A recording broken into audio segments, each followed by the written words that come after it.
야, 할배, 이거 다시 치워. 보기 싫으니까 저리로 가서 해. 새벽 6시 햇살이 막 아파트 단지를 비추기 시작할 무렵이었습니다.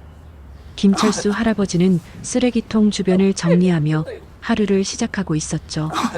68살의 나이에도 허리는 꼿꼿했고 베트남 전쟁터에서 단련된 그 강인한 정신력이 여전히 그의 눈빛에 남아 있었습니다. 그런데 갑자기 나타난 3명의 남자들이 김철수를 둘러쌌습니다. 30 중반으로 보이는 강민수를 필두로 한 이들은 지역에서 소문난 건달들이었죠.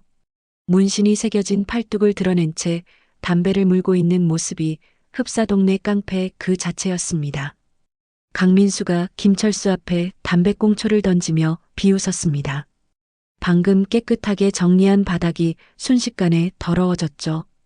김철수는 말없이 빗자루를 들어 그것을 쓰려고 했지만 강민수의 부하 중 하나가 발로 빗자루를 차버렸습니다. 할배, 우리 말 안 들려? 다시 치우라고 했잖아. 김철수의 주름진 얼굴에 씁쓸함이 스쳤습니다. 젊은 시절 정글에서 적과 맞서 싸우며 조국을 지켰던 그 손이 이제는 이런 건달들 앞에서 떨고 있었죠. 하지만 그는 참았습니다. 일자리를 잃을 수 없었고 무엇보다 이런 일로 소란을 피우고 싶지 않았거든요. 알겠습니다. 김철수는 조용히 대답하며 다시 빗자루를 집어들었습니다. 그의 목소리는 작았지만 그 안에는 수십 년간 쌓인 인내가 묻어 있었죠. 강민수는 그런 김철수를 보며 더욱 기분이 좋아졌습니다. 약자를 괴롭히는 것이 그에게는 일종의 취미였거든요. 그래, 이런 식으로 순하게 나와야지. 우리가 무서운 사람들인 거 이제 알겠지? 강민수의 말에 부하들이 킬킬거리며 웃었습니다. 아침 공기를 가르는 그들의 웃음소리는 얼마나 비열했는지 몰랐죠. 김철수는 묵묵히 청소를 계속했지만 그의 가슴속에서는 뭔가 뜨거운 것이 끓어오르고 있었습니다. 저기 또 시작됐네. 아파트 5층에서 내려다보던 박지영이 작게 중얼거렸습니다. 특수부대에서 휴가를 나온 그녀는 며칠 전부터 이런 광경을 목격하고 있었죠. 29살의 여군 중위인 그녀에게 이런 모습은 참을 수 없는 일이었습니다. 창가에서 지켜보니 다른 주민들도 상황을 알고 있었습니다. 3층에서는 중년 아주머니가 커튼 사이로 힐끗거리며 보고 있었고 2층에서는 직장인 남성이 출근 준비를 하다 말고 창밖을 내다보고 있었죠. 하지만 누구도 나서지 않았습니다. 에이 나 몰라라 하자. 그 직장인은 넥타이를 매며 고개를 돌렸습니다. 아무래도 조폭들과 엮이는 게 무서웠던 모양이죠. 아주머니 역시 창문을 닫으며 못 본 척했습니다. 이런 게 바로 현실이었습니다. 모두가 알면서도 모른 척하는 비겁한 현실 말이죠.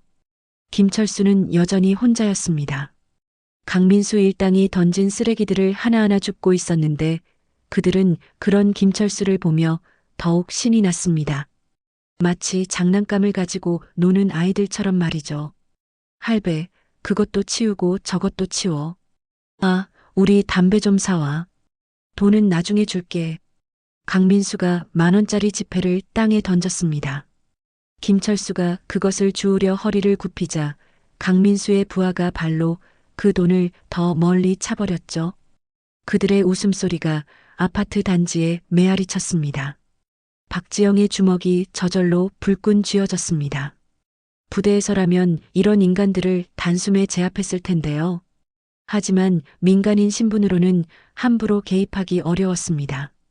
그래도 더 이상 보고만 있을 수는 없었죠. 이런 양아치들이 진짜. 박지영이 이를 갈며 욕설을 내뱉었습니다. 군인의 신분을 떠나서 한 인간으로서 도저히 참을 수 없는 광경이었거든요. 김철수 할아버지의 굽은 등이 그녀의 가슴을 후벼 팠습니다. 며칠이 지나자 강민수 일당의 괴롭힘은 더욱 심해졌습니다. 처음에는 단순히 쓰레기를 다시 치우라고 하는 수준이었지만 이제는 아예 김철수를 자신들의 심부름꾼 취급하고 있었죠. 할배, 편의점 가서 음료수 좀 사와. 빨리빨리. 오늘도 어김없이 나타난 강민수가 소리쳤습니다. 김철수는 말없이 고개를 끄덕이며 편의점으로 향했죠. 베트남 전쟁에서 동료들을 잃으며 살아남은 그였지만 이런 일상적인 괴롭힘 앞에서는 무력했습니다. 편의점에서 음료수를 사오는 김철수의 뒷모습이 얼마나 쓸쓸해 보이던지요. 구부정한 어깨에는 세월의 무게가 고스란히 실려 있었고 느린 걸음걸이에서는 깊은 피로가 묻어났습니다. 그래도 그는 묵묵히 참고 견뎠죠. 야, 왜 이렇게 오래 걸려? 할배가 다리라도 아파? 강민수가 비아냥거리며 말했습니다. 부하들이 낄낄거리며 웃는 소리가 김철수의 귀를 찔렀죠. 하지만 그는 여전히 아무 말도 하지 않았습니다. 그저 음료수를 건네주며 자리를 피하려 했죠. 잠깐, 어디가? 우리가 가라고 했나? 강민수가 김철수의 팔을 잡아 끌었습니다. 68살의 노인에게는 그 힘이 버거웠죠. 김철수의 얼굴에 고통스러운 표정이 스쳤지만 그는 여전히 참았습니다. 박지영은 이런 모습을 창가에서 지켜보며 분노가 치밀어 올랐습니다. 특수부대에서 단련된 그녀의 몸이 저절로 반응하고 있었죠. 주먹이 저절로 쥐어지고 근육이 팽팽하게 긴장됐습니다. 참을 수 없어. 더 이상은 안 되겠다. 박지영이 입술을 깨물며 중얼거렸습니다.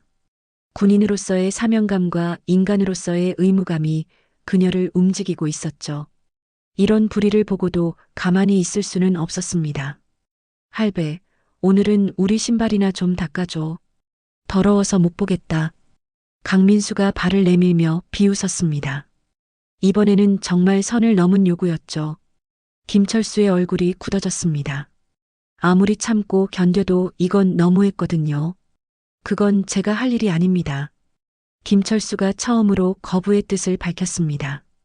그의 목소리에는 베트남 전쟁터에서 단련된 강인함이 깃들어 있었죠.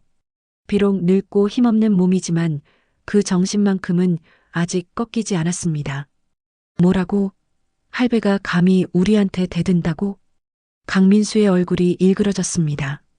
지금까지 순순히 따라주던 김철수가 갑자기 반항하자 당황스러웠던 모양이죠. 하지만 곧 그 당황스러움은 분노로 바뀌었습니다. 이 늙은이가 기어오르네. 교육을 좀 시켜줘야겠어. 강민수가 부하들에게 눈짓했습니다. 2명의 부하가 김철수를 양쪽에서 잡았죠. 김철수는 몸부림쳤지만 늙은 몸으로는 어쩔 수 없었습니다. 이봐요, 이러면 안 되는 거 아시죠? 김철수가 간신히 말했습니다. 그의 목소리에는 떨림이 있었지만 포기하지 않는 의지가 담겨 있었죠. 베트남 정글에서 죽음의 위기를 넘겼던 그 정신력이 아직 남아 있었습니다. 안 된다고? 여기서 우리가 왕이야. 할배는 그냥 시키는 대로만 하면 돼. 강민수가 김철수의 어깨를 세게 밀쳤습니다. 김철수가 비틀거리며 뒤로 넘어질 뻔했죠. 다행히 벽에 손을 짚고 간신히 버텼지만 그 모습이 얼마나 처참해 보이던지요. 박지영은 더 이상 참을 수 없었습니다. 창가에서 이 모든 것을 지켜보던 그녀의 이성이 끊어지는 순간이었죠.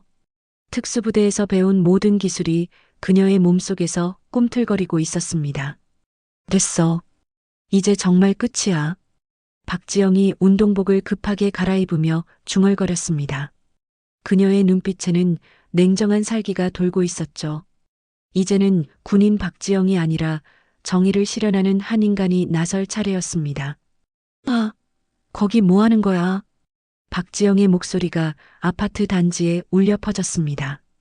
강민수 일당이 깜짝 놀라 고개를 돌렸죠. 계단을 뛰어내려오는 젊은 여성의 모습이 보였습니다. 운동복 차림이었지만 그 움직임에서 예사롭지 않은 기운이 느껴졌죠. 누구냐 너? 끼어들지 마. 강민수가 짜증스럽게 소리쳤습니다. 하지만 박지영은 멈추지 않았죠. 특수부대에서 단련된 그녀의 다리가 바닥을 힘차게 차며 다가왔습니다. 그 모습에서 범상치 않은 위압감이 느껴졌어요. 할아버지, 괜찮으세요? 박지영이 김철수에게 다가가며 물었습니다.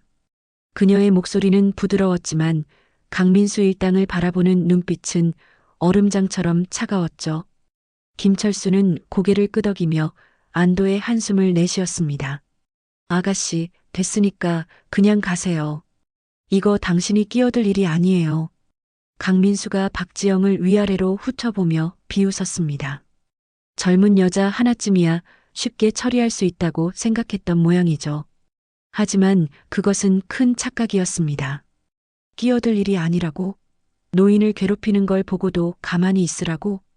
박지영의 목소리가 한 옥타브 낮아졌습니다. 특수부대에서 적을 제압할 때 쓰던 그 톤이었죠. 강민수의 부하들이 뭔가 이상함을 감지하고 조금씩 뒤로 물러났습니다. 야, 계집애가 나대네. 좀 혼내줘야겠어. 강민수가 부하에게 눈짓했습니다. 덩치 큰 부하 하나가 박지영에게 다가갔죠. 하지만 그 순간이었습니다. 박지영의 몸이 순식간에 움직였어요. 번개처럼 빠른 동작으로 그 부하의 팔을 잡아 비틀었습니다. 으악! 부하가 비명을 지르며 무릎을 꿇었죠. 특수부대에서 배운 관절기가 완벽하게 들어간 순간이었습니다. 뭐야 이 여자? 강민수가 당황하며 뒤로 물러섰습니다. 자신의 부하가 여자 하나에게 순식간에 제압당하는 모습을 보고는 믿을 수 없다는 표정이었죠. 박지영은 차분하게 그 부하를 놓아주며 강민수를 똑바로 바라봤습니다. 너희들 지금 당장 여기서 사라져. 박지영의 목소리에는 더 이상 협상의 여지가 없었습니다. 특수부대에서 생사를 넘나드는 훈련을 받은 그녀에게 이런 동네 건달들은 그저 껌딱지에 불과했죠. 이 계집이 감히. 강민수가 화를 내며 직접 나섰습니다. 주먹을 휘두르며 박지영에게 달려들었죠. 하지만 그것은 자살행위나 다름없었습니다. 박지영은 그 주먹을 가볍게 피하며 강민수의 손목을 잡아 뒤로 비틀었어요. 아, 아파. 나 줘. 강민수가 비명을 지르며 소리쳤습니다. 박지영의 소나기에 잡힌 그의 손목은 조금만 더 비틀면 부러질 것 같았죠. 특수부대에서 배운 제압술이 이렇게 효과적일 줄은 강민수도 몰랐을 겁니다. 할아버지한테 사과해. 박지영이 차갑게 말했습니다. 강민수의 팔에 조금 더 힘을 주자 그가 더욱 큰 비명을 질렀죠. 나머지 부하들은 이 광경을 보고 완전히 얼어붙어 있었습니다. 미안합니다. 할아버지. 강민수가 울상을 지으며 김철수에게 고개를 숙였습니다. 방금 전까지 위세를 부리던 그의 모습은 온데간데 없었죠. 박지영이 손을 놓자 강민수는 손목을 부여잡고 주저앉았습니다. 다시는 이런 짓 하지 마. 다음에 또 보이면 가만 안 둬. 박지영의 경고에 강민수와 부하들이 고개를 끄덕였습니다. 그들은 서둘러 자리를 떠나려 했죠. 하지만 박지영이 다시 입을 열었습니다. 잠깐 편의점에서 산 음료수 값이랑 그동안 할아버지한테 시킨 심부름값 다 내고 가. 박지영의 말에 강민수가 떨리는 손으로 지갑을 꺼냈습니다. 10,000원짜리 몇 장을 김철수에게 건네며 연신 고개를 숙였죠. 그들의 모습이 얼마나 초라해 보이던지요. 고맙습니다, 아가씨. 정말 고맙습니다. 김철수가 박지영에게 깊이 고개를 숙였습니다. 그의 목소리에는 감사함과 함께 오랜 설움이 묻어 있었죠. 베트남 전쟁에서 나라를 지킨 그가 이런 건달들에게 당해야 했던 현실이 얼마나 씁쓸했을까요? 괜찮으세요? 앞으로는 이런 일 없을 겁니다. 박지영이 따뜻하게 미소 지으며 말했습니다. 하지만 그녀는 알고 있었죠. 이런 인간들이 쉽게 포기할 리가 없다는 것을요. 사흘 후 강민수 일당이 다시 나타났습니다. 이번에는 더 많은 사람을 데리고 왔죠. 총 5명이었습니다. 그들의 얼굴에는 복수심이 가득 차 있었어요. 할배, 우리 또 만났네. 그리고 그 계집도 나와. 강민수가 큰 소리로 외쳤습니다. 지난번에 당한 치욕을 갚겠다는 의지가 불타오르고 있었죠. 김철수는 다시 불안해하며 뒤로 물러섰습니다. 박지영은 이미 준비하고 있었습니다. 운동복을 입고 스트레칭을 마친 상태였죠. 창가에서 아래를 내려다보니 예상했던 대로였습니다. 이런 인간들은 절대 쉽게 포기하지 않거든요. 또 왔네, 이 인간들이. 박지영이 한숨을 쉬며 아래로 내려갔습니다. 이번에는 확실하게 정리해야겠다는 생각이었죠. 특수부대에서 배운 모든 기술을 총동원할 때가 온 것 같았습니다. 야, 너 지난번에 우리 창피 주게 한 그 여자지? 오늘은 혼자가 아니야. 강민수가 자신만만하게 말했습니다. 5명이나 되니까 이번에는 이길 수 있다고 생각했던 모양이죠. 하지만 그건 역시 착각이었습니다. 할아버지, 뒤로 물러나 계세요. 박지영이 김철수에게 말했습니다. 그리고는 5명의 건달들을 차례로 바라봤죠. 특수부대에서 다대일 상황에 대비한 훈련을 받은 그녀에게는 충분히 상대할 수 있는 숫자였습니다. 한 번에 덤비든지 하나씩 오든지 상관없어. 어차피 결과는 똑같을 테니까. 박지영의 도발에 강민수의 부하들이 동시에 달려들었습니다. 하지만 박지영의 움직임은 물 흐르듯 자연스러웠죠. 첫 번째 상대의 주먹을 피하며 무릎으로 복부를 가격했고, 두 번째 상대는 발차기로 다리를 걸어 넘어뜨렸습니다. 세 번째와 네 번째가 동시에 달려들자 박지영은 한 명의 팔을 잡아 다른 한 명에게 던져버렸죠. 마지막으로 강민수가 뒤에서 기습하려 했지만 박지영은 이미 그의 움직임을 감지하고 있었습니다. 으악! 강민수가 박지영의 뒤차기에 맞아 바닥에 쓰러졌습니다. 단 3분도 안 되어 5명이 모두 제압당한 것이죠. 특수부대의 실전 격투술 앞에서는 숫자 따위는 의미가 없었습니다. 이제 정말 끝이야. 다시는 이 동네에 얼씬거리지 마. 박지영이 바닥에 뒹굴고 있는 강민수를 내려다보며 차갑게 말했습니다. 강민수는 온몸이 아파서 제대로 일어나지도 못하고 있었죠. 나머지 부하들도 마찬가지였습니다.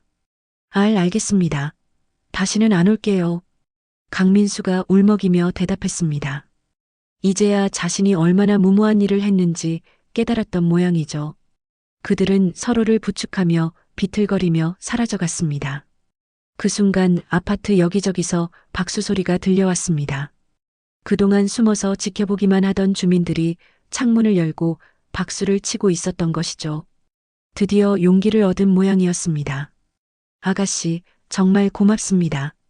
3층에 살던 아주머니가 아래로 내려와 박지영에게 인사했습니다. 그동안 못 본 척했던 것에 대한 미안함이 가득했죠.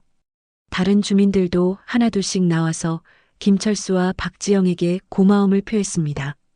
할아버지, 앞으로 저희가 도울게요. 혼자 힘들어하지 마세요. 2층에 살던 직장인 남성이 김철수에게 다가와 말했습니다. 김철수의 눈에 감동의 눈물이 맺혔죠. 오랫동안 혼자 견뎌왔던 외로움이 드디어 끝난 것 같았습니다. 박지영은 이런 모습을 보며 뿌듯한 미소를 지었습니다. 단순히 건달들을 물리친 것보다 더 의미 있는 일이었죠. 사람들이 용기를 얻고 서로 도우려는 마음을 갖게 된 것 말입니다. 할아버지, 베트남에서 고생 많으셨죠. 이제는 편안하게 지내세요. 박지영이 김철수에게 말했습니다. 김철수는 고개를 끄덕이며 환한 미소를 지었죠. 오랜만에 마음 편히 웃을 수 있는 날이었습니다. 그날 이후로 아파트 단지는 완전히 달라졌습니다. 주민들이 서로 인사하고 도우며 진정한 공동체가 되었죠. 김철수는 더 이상 혼자가 아니었고 박지영은 휴가 기간 내내 따뜻한 마음으로 지낼 수 있었습니다. 때로는 한 사람의 용기가 세상을 바꿀 수 있다는 것을 보여준 소중한 이야기였습니다. 여러분도 이런 상황을 목격한다면 용기 내어 도움의 손길을 내밀어 보세요. 작은 용기가 큰 변화를 만들어낼 수 있습니다. 이 이야기가 마음에 드셨다면 구독과 좋아요, 그리고 따뜻한 댓글로 응원해 주세요.